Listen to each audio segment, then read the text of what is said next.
This is a review of a cartridge. It's called the Pick-It DS2.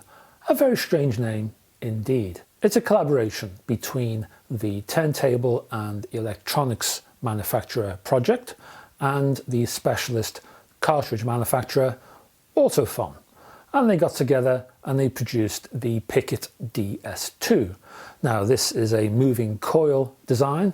It costs £525 last time I looked anyway, and this arrives in a rather prosaic looking chassis. Now, moving coils.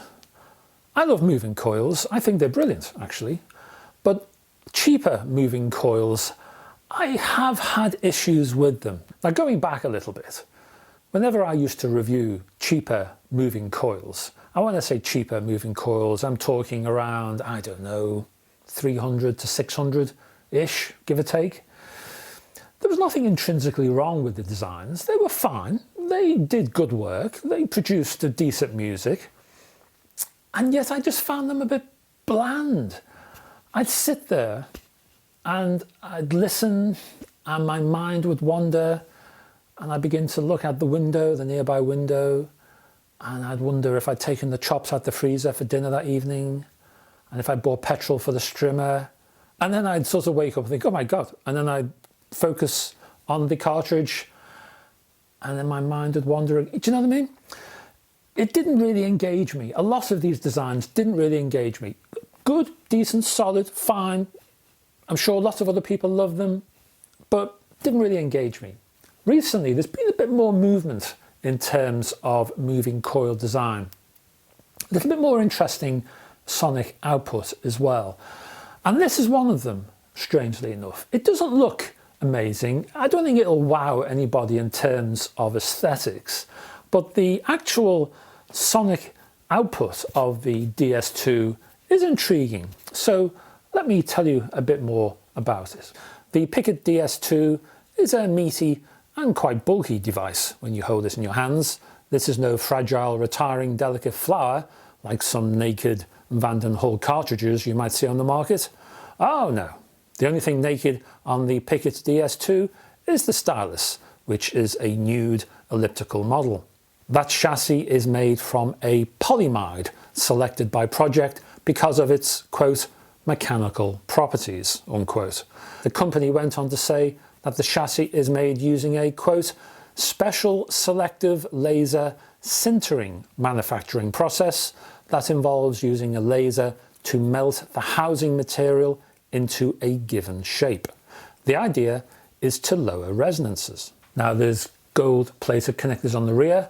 There's a bonded top plate with three threaded contact holes on the top, and the whole thing arrives in a wooden box with a hex key and some spare bolts. Weighing in at 9 grams and offering a best tracking force of 2.2 grams, the Pick-It DS2 also offers a screw thread inside the chassis, negating the need for fiddly screw nuts. Thank goodness for that. Now I picked up a copy of Mike Oldfield's Platinum and played the very nice track Wonderland with the lead vocal by Wendy Roberts. And I have to say that the DS2 is a little gem. The underlying theme here is life. Life, I tell you. Every hi-fi component needs it.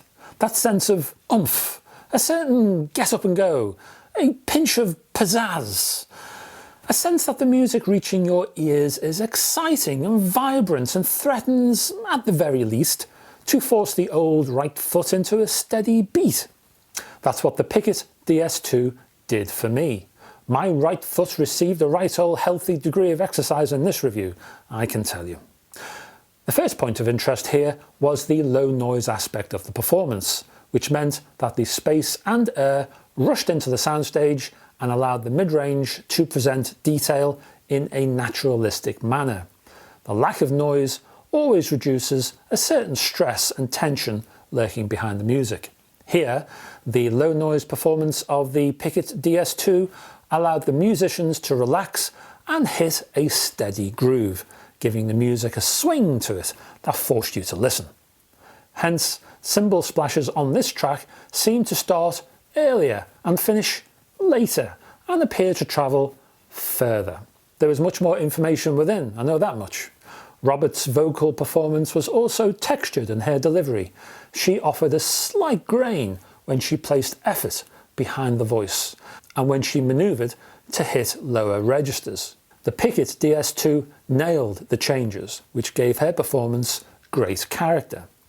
Speaking of character, the percussion had bounce, but also tonal realism. This sense of realism in the lower frequency range gave the overall mix a sense of balance. I then turned to Frank Sinatra's eldest, Nancy, and It's Such a Pretty World Today from the album Country My Way on the Reprise label. The lead Sinatra vocal is drenched in old-fashioned echo, presumably to give her a grander, slightly more romantic air. The backing vocals don't have this effect, being rather focused in their presentation. The Pick-It DS2 was able to compare and contrast the sonic difference between the two, separating the two tracks successfully. The same could be said of the backing instruments, with the warming slide guitar compared to the focus and precision from the accompanying acoustic guitar strums and the bass guitar. That the Pick-It DS2 could tell the difference between the two guitars, the warming slide guitar and the more accurate, more precise acoustic guitar, is a great testament to the detail and the presentation from this particular cartridge. It would have been so easy to just blur the boundaries between the two guitars and just have a sort of splodgy melange effect over the two. And that's what I've heard in the past. That's the effect I've had when I've listened to older moving coils, this sort of averaging out of music. When music is averaged out, you lose character, you lose differences, you lose light and shade. And that essential character is often missing when you listen to slightly older, blander moving coil designs. But not here. The DS2 had all of that accuracy, all of that presentation, all of that tonal character, and it was lovely. This cartridge was able to offer a studious appreciation of music, partly because of its low noise performance, but also because it presented information to the ear in an ordered and balanced manner. More than that though, and unlike some of its contemporaries, the design translated the emotion of the music. And that's a critically important facet, and that's the one thing that will have you coming back to your vinyl collection for more. It might not look great, it won't win any aesthetic awards, but it sounds excellent. And that's me done. Thank you very much for staying to the end of this video. Check out my social media links below. Also, there's a link there to my website. Lots of content on there that you won't see on this channel. Also my Patreon page, more exclusive editorial on that section. There's a link to the Patreon page below. And if you can support me on Patreon, that'd be much appreciated. In the meantime, I look forward to seeing you in the next video. Until then, bye bye for now.